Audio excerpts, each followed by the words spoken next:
Bismillahirrahmanirrahim. Assalamualaikum warahmatullahi wabarakatuh. Bismillah, alhamdulillah, wassalatu wassalamu ala habibillah Sayyidina Muhammad ibn Abdillah wa ala alihi wa sahbihi wa mawala. Allahumma rabbi syrah lana sudurana wa yassir lana umurana wahlul uqdatan min alsinatina yafqahu aqwalana. Allahumma faqqihna fid din wa 'allimna at-ta'wil. Allahumma alhimna marashid umurina wa a'idna min shururi anfusina birahmatika ya rabbal alamin. Walhamdulillahi rabbil alamin. Alhamdulillah, thumma alhamdulillah, sabahul nur, sabahul khair. Selamat pagi sahabat-sahabat semua. Salam pertemuan. Dalam pertemuan pada pagi ini, Allahumma salli ala Sayyidina Muhammad. Safi kena keluar masukkan balik, dia tak jelas. Sabahun nur, sabahul khair. Selamat pagi sahabat-sahabat semua. Sebentar,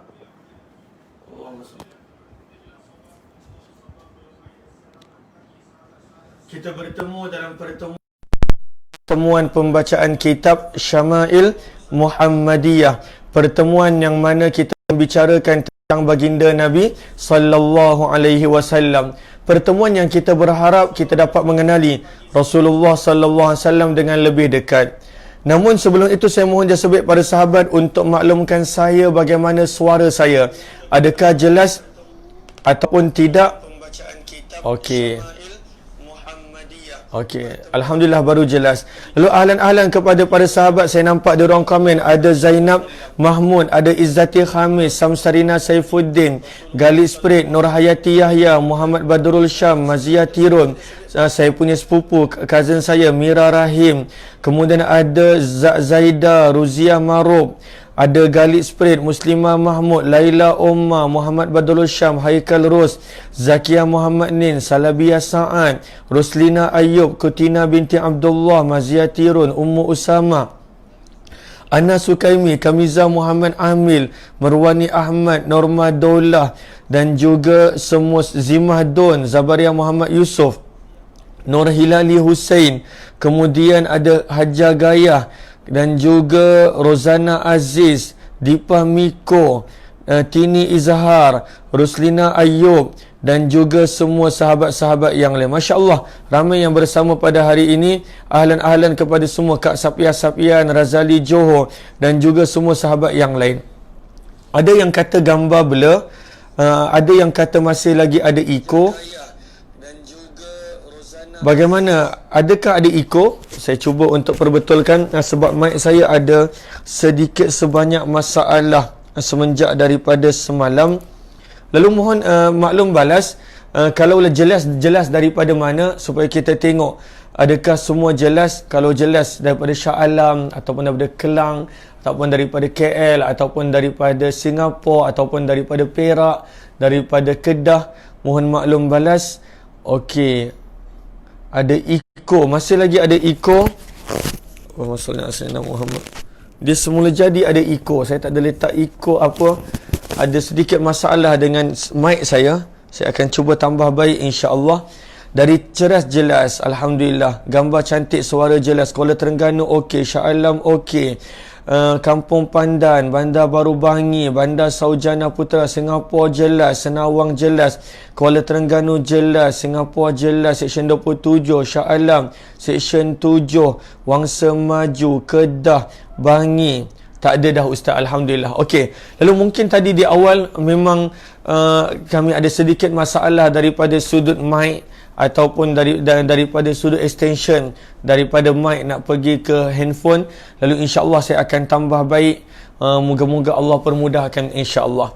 Lalu pada pagi ni kita nak sambung daripada bab yang kita dah tiba pada bab yang ke berapa? Allahumma salli ala Sayyidina Muhammad. Kita nak sambung daripada bab yang ke-6, yang ke-5, menceritakan tentang uban Nabi sallallahu alaihi wasallam. Lalu kita dah tiba pada bab yang ke-5. Kita dah belajar sebelum ini 4 bab. Bab yang pertama, Imam Tirmizi meletakkan tajuk pada menerangkan khalqi Rasulillah, ciptaan tubuh badan baginda Nabi sallallahu alaihi wasallam. Pada bab yang kedua, Imam Tirmizi bawakan bab yang pertama banyak hadis, lebih kurang 15 hadis pada bab yang pertama. Kemudian pada bab yang kedua, Imam Tirmizi bawakan tentang sesuatu yang penting. Itulah tentang khatamun nubuwah, tentang tanda kenabian yang ada pada badan Nabi sallallahu alaihi wasallam. Lalu di situ Imam Tirmizi bawakan sebanyak 8 buah hadis. Kemudian pada bab yang ketiga, Imam Tirmizi membawakan tajuk berkenaan dengan sya'ri Rasulillah, rambutnya Nabi sallallahu alaihi wasallam bagaimana, daripada sudut panjang, daripada sudut hingga ke mana.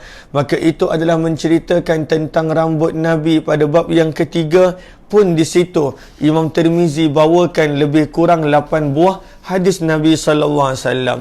Pada bab yang keempat yang kita baru baca semalam adalah bab yang sambungan daripada bab yang ketiga, iaitu tentang cara Nabi sallallahu alaihi wasallam menyikat rambut. Lalu kita dah belajar di situ ada lebih kurang 5 bab. Bagaimana Nabi sallallahu alaihi wasallam, rambut Nabi bukanlah Nabi sentiasa sikat sendiri. Ada waktu dan kalanya Aisyah radhiyallahu taala anha sikat. Kemudian pada hadis yang kedua daripada bab itu, kita telah belajar bagaimana Rasulullah menjaga rambut dengan kemas. Lalu Nabi meletakkan minyak dengan banyak, dan supaya tidak kotor serban ataupun kopiah Nabi, Nabi ada meletak sehelai kain di antara rambut dan juga imamah dan juga serban. Itulah dipanggil qina', yang kita akan baca dalam bab yang ke-20 nanti. Kemudian pada bab yang ketiga menceritakan bagaimana daripada Aisyah yang Nabi suka memulakan daripada yang kanan.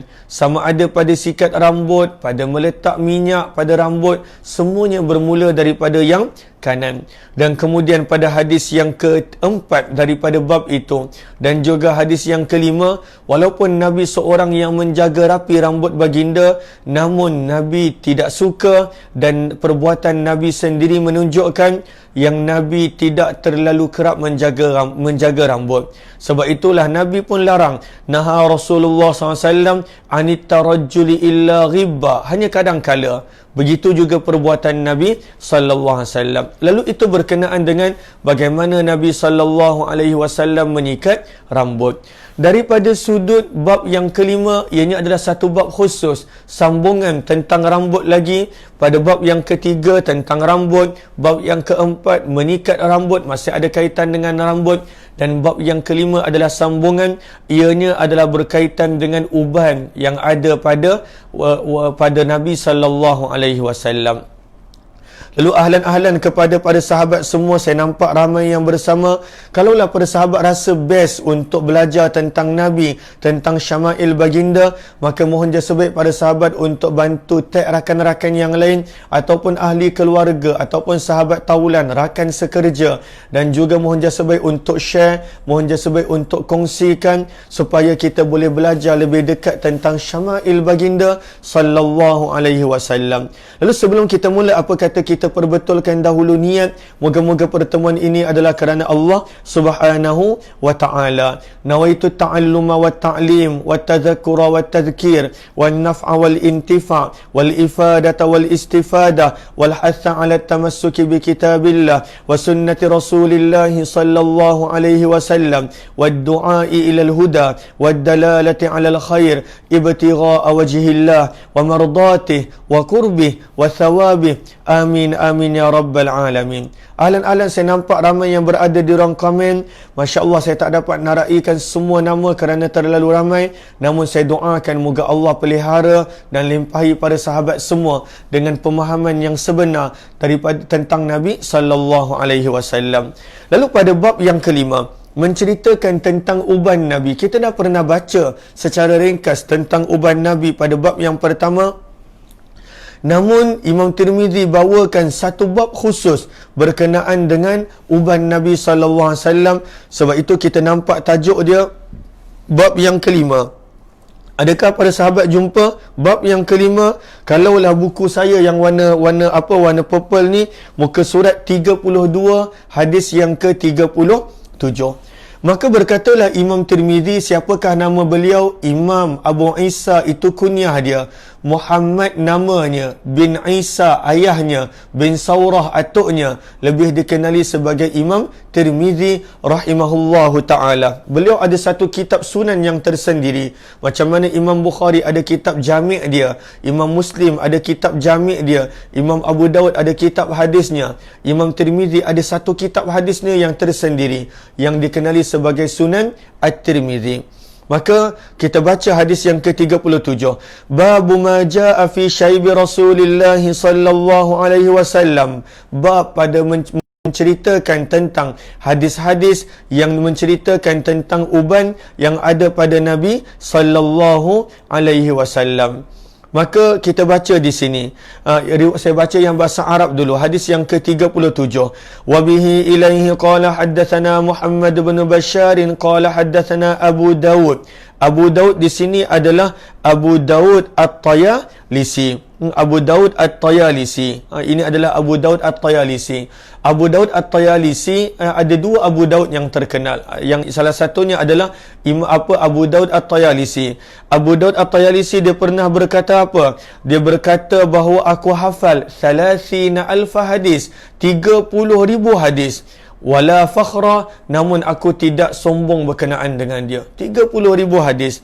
Yang mana kata Imam Abu Daud At-Tayalisi, dia hafal 30,000 hadis, namun dia tidak sombong pada apa yang dia hafal. Kita kadang-kala kita baru hafal satu hadis, itu pun terjemahan.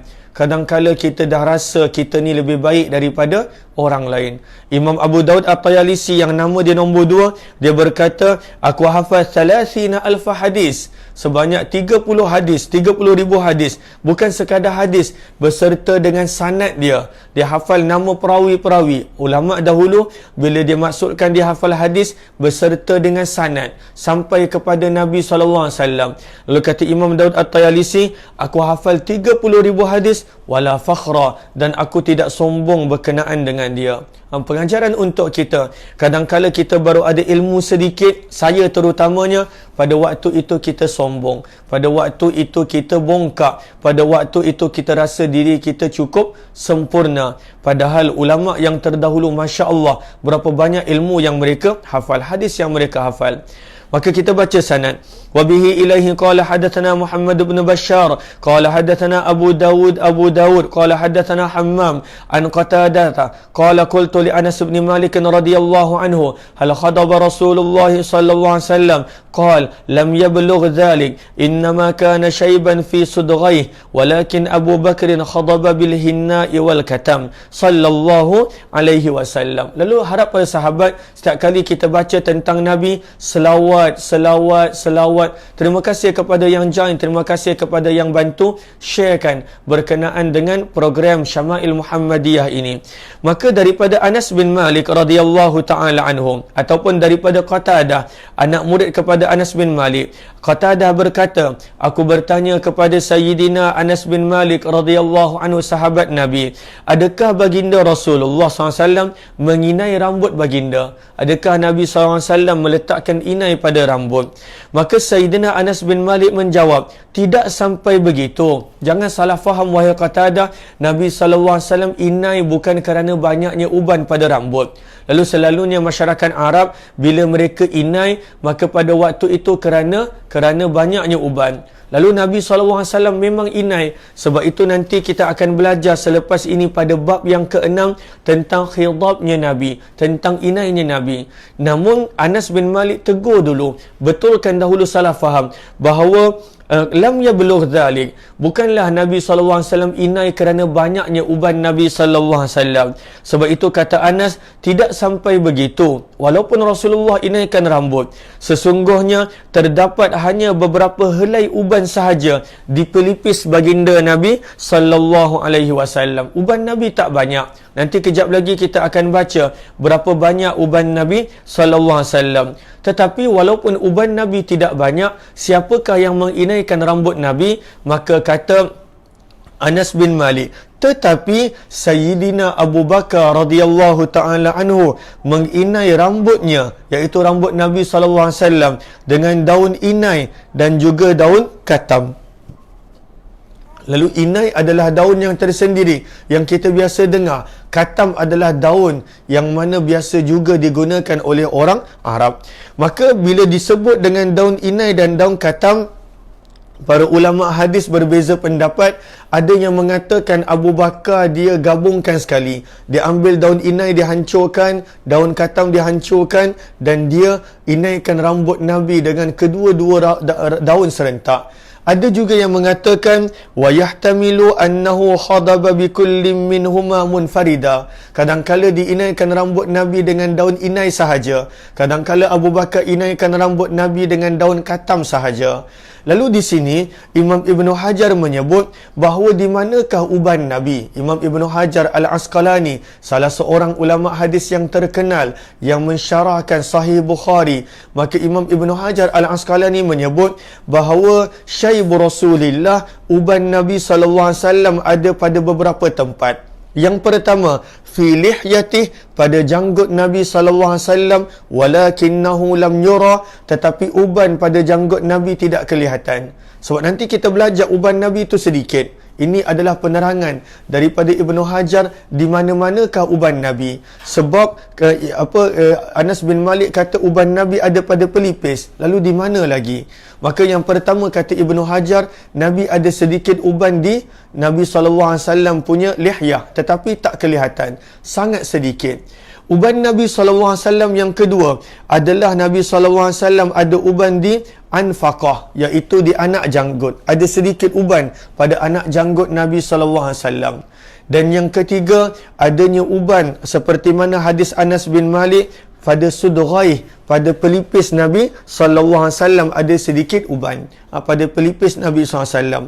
Dan yang keempat, pada kata Ibn Hajar, adanya sedikit uban pada rambut Nabi SAW pada beberapa tempat berbeza. Tapi tak banyak uban Nabi. Kejap lagi kita akan belajar, hanya ada beberapa belas sahaja uban Nabi SAW. Walaupun usia Nabi 63, tetapi tidak ada uban pada wajah Nabi. Dan kita dah sebut ada 4 tempat yang Nabi ada uban janggut tetapi tak kelihatan. Bererti janggut Nabi adalah hitam, walaupun ada uban tetapi terselindung. Yang kedua pada Nabi SAW punya anak janggut. Yang ketiga pada pelipis. Dan yang keempat pada rambut Nabi SAW. Di manakah disebut ini? Di dalam penulisan Imam Ibn Hajar Al-Asqalani rahimahullahu ta'ala. Maka itu hadis yang pertama. Apa yang kita belajar? Yang kita belajar adalah Nabi letak inai bukan kerana Nabi SAW banyak uban. Tidak. Nabi SAW letak inai kerana Abu Bakar menginaikan Nabi SAW. Kemudian hadis yang ke-38, hadis yang kedua daripada bab ini. Lalu di sini kata apa, kita baca sanad dia dulu. Wa bihi ilaihi qala haddatsana Ishaq bin Mansur wa Yahya bin Musa qala haddatsana Abdul Razzaq an Ma'mar an Thabit an Anas radhiyallahu anhu qala ma adattu fi ra'si Rasulillah sallallahu alaihi wasallam wa lihyatihi illa 14 sya'ratan bayda sallallahu alaihi wasallam. Daripada Anas bin Malik radhiyallahu taala anhu, ini adalah khadam Nabi, sebab itu banyak tentang syama'il Nabi. Anas bin Malik radhiyallahu anhu yang bercerita, ini jasa mak dia, Ummu Sulaim, mak kepada Anas bin Malik. Bila Nabi sampai ke Madinah, orang nak bagi Nabi harta, orang nak bagi Nabi tempat tinggal, orang nak bagi Nabi macam-macam. Tetapi Ummu Sulaim dia seorang wanita yang cerdik. Kalau sahabat ada masa nanti baca kisah Ummu Sulaim, banyak cerita tentang Ummu Sulaim, seorang wanita yang sangat cerdik. Lalu Ummu Sulaim dia datang jumpa dengan Nabi. Waktu itu anak dia ini adalah yatim, Anas, kerana ayahnya dah meninggal dunia. Maka pada waktu itu dia datang jumpa dengan Nabi. Dia kata, wahai Rasulullah, aku tak ada harta nak bagi, aku hanya ada budak kecil ini sahaja, Anas. Wahai Rasulullah, terimalah dia untuk tolong kamu, biar dia boleh belajar daripada kamu. Maka hiduplah Anas bin Malik daripada hari pertama Nabi sampai ke Madinah sampailah Nabi wafat, sehingga dia termasuk daripada kalangan orang yang banyak meriwayatkan hadis daripada Nabi sallallahu alaihi wasallam, khadam Nabi, pembantu Nabi. Inilah Anas bin Malik radhiyallahu taala anhu, berkat cerdiknya ibu dia dalam mendidik dia. Maka daripada Anas bin Malik radhiyallahu taala anhu, Kata Anas bin Malik, aku tidak mendapati jumlah uban yang berada di kepala Rasulullah dan janggut baginda sallallahu alaihi wasallam kecuali 14 helai rambut yang berwarna putih. Lalu dalam hadis ini ada menyebut jumlah 4 helai. Dalam hadis ini ada menyebut jumlah 4 helai. Dan juga dalam hadis riwayat Imam Baihaqi ada menyebut jumlah sebanyak 17 ke 18 helai. Lalu pada hadis Musyama'il ini ada 14. Pada hadis riwayat Imam Baihaqi adanya riwayat 17 dan juga 18. Maka sebenarnya tidak ada apa perbezaan pendapat, kerana pada sahabat mereka bagi daripada sudut anggaran. Lalu Anas bin Malik anggarkan lebih kurang 14 helai. Kemudian dalam hadis riwayat Imam Baihaqi ada menyebut tentang 17 dan juga 18 helai. Dan nanti kita akan belajar pada hadis yang ke-40 bahawa di situ disebut ada sebanyak kurang daripada 20. Lalu ringkasannya adalah uban Nabi SAW adalah kurang daripada 20 helai, lebih kurang antara 14 ke 18 helai. Lalu kalaulah kita ambil 18 helai sekalipun, tak banyak. 18 helai uban pada keseluruhan 4 tempat, pada anak janggut, pada pelipis, pada rambut dan juga pada Nabi SAW punya Nabi SAW punya janggut, anak janggut dan juga pelipis serta rambut. Lalu tak banyak. Lalu total uban pada Nabi SAW ada riwayat mengatakan 14, riwayat Anas bin Malik ada mengatakan 17-18, seperti mana riwayat yang ada dalam riwayat Imam Baihaqi dalam kitab beliau. Dan nanti pada hadis yang ke-40 kita akan belajar bahawa uban Nabi sebenarnya kurang daripada 20. Itulah jumlah sebenarnya uban Nabi SAW, yang mana pada keseluruhan Nabi SAW. Lalu 14 riwayat Anas bin Malik, 17 ke 18 riwayat Baihaqi, dan kurang daripada 20 maka itu adalah riwayat yang ada pada hadis yang ke-40. Lalu tak banyak. Lalu kalaulah kita ambil bilangan paling banyak pun 18, sebenarnya tidak banyak uban pada wajah Nabi sallallahu alaihi wasallam. Maka itu hadis yang ke-38. Lalu jangan kita keliru. Kejap nanti hadis ada 14. Ada riwayat pada hadis 40 adalah sebanyak kurang daripada 20. Lalu yang dalam riwayat Baihaqi 18. Lalu sebenarnya para sahabat anggarkan sahaja. Mereka bukanlah pergi pada rambut Nabi kira satu persatu. Tidak. Anggaran pada sahabat Nabi sallallahu alaihi wasallam. Hadis yang ketiga daripada bab ini, hadis yang ke-39. Wa bihi ilaihi qala hadatsana Muhammad ibn al-Muthanna qala hadatsana Abu Dawud qala anba'ana Syu'bah an Simak bin Harb qala sami'tu Jabir bin Samurah radhiyallahu ta'ala anhu wa qad su'ila an syaybi Rasulillah sallallahu alaihi wasallam faqala kana idza dahana ra'sah lam yura minhu shaybun wa idza lam yadhin ru'ya minhu syai'un sallallahu alaihi wasallam. Maka daripada sini, daripada Simak bin Harb radhiyallahu ta'ala anhu berkata, aku mendengar Jabir bin Samurah radhiyallahu ta'ala anhu apabila beliau ditanya tentang uban Nabi sallallahu alaihi wasallam, maka Jabir bin Samurah menjawab, baginda Rasulullah sallallahu alaihi wasallam apabila meletakkan minyak pada rambut, pada kepala baginda, maka tidak dapat terlihat adanya uban di kepala. Punya sedikit uban Nabi. Lalu hadis yang ketiga menceritakan kepada sikitnya uban Nabi. Bila Nabi letak minyak pada rambut, langsung tak nampak uban. Lalu kita boleh bayangkan betapa Nabi SAW itu nampak muda walaupun ketika mana wafat meninggalkan dunia. Lalu Nabi SAW tak ada uban. Lalu ketika mana Nabi letakkan minyak pada rambut, yang kita dah belajar pada bab sebelum ini, Nabi bukanlah terlalu kerap meletak minyak rambut. Tetapi Nabi SAW, Nabi SAW bila letak minyak, Nabi letak akan banyak. Lalu ketika mana Nabi letakkan minyak pada rambut, kata Jabir bin Samurah, lam yura minhu syai'un, langsung tak nampak sebarang uban. Lalu macam mana Anas bin Malik kata dia nampak sebanyak 14, nanti Abdullah bin Umar kata kurang daripada 20.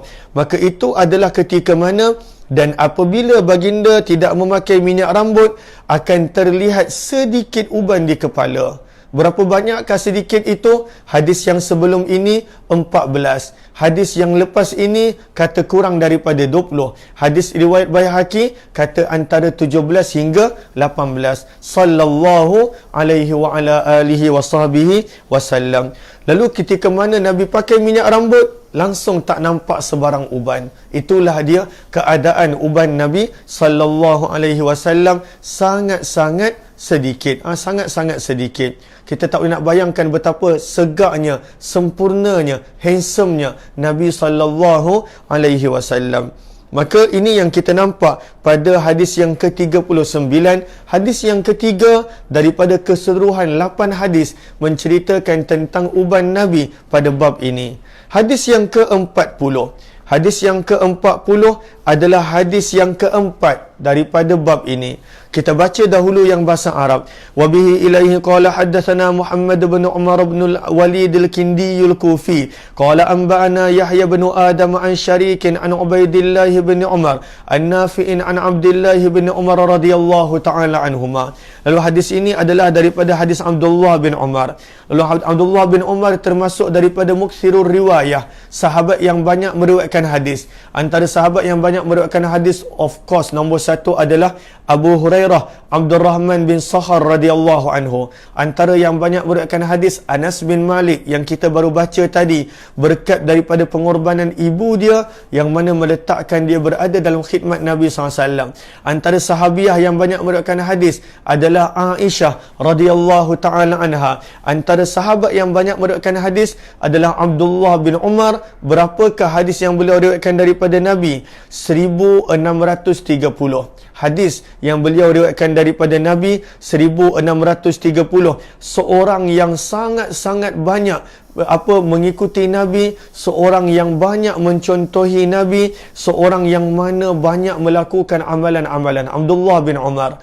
Lalu Abdullah bin Umar dalam kisah hidup dia menyebut bahawa Abdullah bin Umar hajjah. Abdullah bin Umar telah melakukan ibadah haji setiap tahun sehingga total keseluruhan haji yang beliau buat adalah sebanyak 60 kali haji. Hajjah sitina hajjatan, 60 haji. Setiap tahun daripada usianya dia buat haji. Lalu beliau buat haji 60 kali. Wa'tamara, dan beliau melakukan umrah sebanyak lebih daripada 1000 kali umrah. Lalu itu Abdullah bin Umar radhiyallahu taala anhuma, beliau meriwayatkan hadis daripada Nabi sebanyak 1630. Ini pun sahabat yang kita boleh baca bagaimana beliau seorang sahabat yang mana banyak menjadi contoh kepada kita dalam untuk melayan orang tua. Kisahnya sangat terkenal ketika mana dia melayan semua kawan-kawan yang pernah menjadi kawan kepada ayahnya radhiyallahu taala anhu. Lalu ini Abdullah bin Umar. Lalu kita baca daripada Abdullah bin Umar, ana Abdullah bin Umar radhiyallahu anhu qala innama kana syai'u Rasul sallallahu alaihi wasallam nahwa min 20 sya'ratan bayda ataupun sya'ratan bayda sallallahu alaihi wasallam. Lalu daripada sini kita nampak daripada Abdullah bin Umar radhiyallahu taala anhuma, beliau berkata, sesungguhnya uban Nabi sallallahu alaihi wasallam sekitar 20 helai rambut yang berwarna putih. Dan ini kita dah sebut dah tadi dengan hadis yang ke-38 bahawa ianya bukanlah bertentangan dengan riwayat daripada Anas bin Malik yang mengatakan sebanyak 14. Riwayat Baihaqi yang mengatakan 17 dan 18. Kerana Abdullah bin Umar sebut anggaran. Dia tak sebut betul-betul 20. Dia kata nahwan, sekitar 20 helai. Maka sebenarnya dalam 20 helai itu adanya bilangan 14. Dalam 20 helai itu adanya bilangan 18. Lalu sebenarnya secara tepat kata para ulama sirah, bilangan 17-18 itu lebih sesuai untuk diambil kerana Abdullah bin Umar hanya sebut sekitar. Yang 17-18 itu dengan lebih pasti riwayat Baihaqi, tapi kita nampak di sini Imam Tirmizi memilih riwayat bahawa sebenarnya uban Nabi adalah 14 helai seperti mana yang Imam Tirmizi bawakan pada hadis yang ke-38. Apapun uban Nabi tak lebih daripada 20 helai, seperti mana yang kita nampak daripada riwayat Imam Tirmizi yang ke-40 hadis daripada Abdullah bin Umar radhiyallahu taala anhu. Hadis yang seterusnya, hadis yang kelima daripada bab ini, hadis yang ke-41. Dalam bab ini ada berapa hadis? Ada 8 hadis. Bab yang pertama 15, bab yang kedua 8, bab yang ketiga adalah 8 juga, dan bab yang kelima adalah 5. Bab yang keempat adalah 5. Dan ini adalah bab yang kelima, iaitu 8 hadis menceritakan tentang uban Nabi. Kita baca dahulu berkenaan dengan hadis yang ke-41. Wa bihi ilaihi qala haddatsana Abu Quraib bin Muhammad bin al-Ala'i qala haddatsana Muawiyah bin Hisham an Syaibana an Abi Ishaq an Ikrimah. Ikrimah ini adalah hamba yang telah dimerdekakan oleh Abdullah bin Abbas radhiyallahu anhuma. An Ikrimah an Ibni Abbas radhiyallahu anhuma qala Abu Bakr ya Rasulullah qad shibta qala shayyabatni Hud wal waqi'ah wal mursalat wa amma yatasaalun wa idza syamsu kuwirat. Dalam hadis ini menceritakan apa yang menjadikan Nabi beruban. Sebenarnya Nabi tak beruban, tetapi ada sesuatu yang menjadikan Nabi sallallahu alaihi wasallam beruban. Maka daripada Abdullah bin Abbas radhiyallahu taala anhuma, kita baca rawi yang a'la, rawi yang tertinggi, itulah sahabat Nabi Abdullah bin Abbas radhiyallahu anhuma.